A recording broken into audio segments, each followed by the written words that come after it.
Leah lives to eat and I eat to live. So if I don't have something that tastes decent, I don't mind eating the same thing over and over again, but it really helps that it tastes decent. So I've got a good buddy of mine who put me on a workout plan, and I'm 6'4", like 175, and I'm wanting to be around 195 or 200 over the next year and a half. So it starts with this. So how long is it going to take you to get all this ready, and how much is this? Gosh, probably about 3 hours to make 12 meals. Mind you, he eats 2 to 3 of these a day. So that's love. The only way I can tell you that she says yes now, from my opinion, is I do a better job at making it easier for her to say yes. Would that be fair? Yes.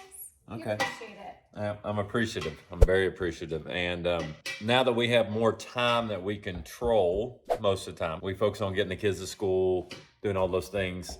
She went and picked up groceries this morning and has been cooking while I've been working. So find you a wife that'll cook for you that way. And why are you doing that? Because I love you. So at one point in our marriage, first of all, let's just pay attention to this hat right here. Whataburger. If I would have said, hey babe, would you prepare all my meals for me? And I need them to have this much protein, grams, all that.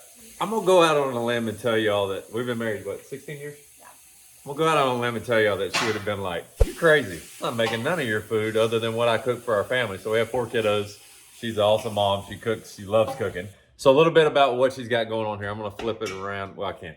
So I'll show you. All right. So we've got a protein, we've got a green, and we've got a carb, which is rice. And what she does that's really awesome is she makes all this taste good, which is the thing that if I want to add weight, I have to have something that tastes decent. Now, Leah lives to eat.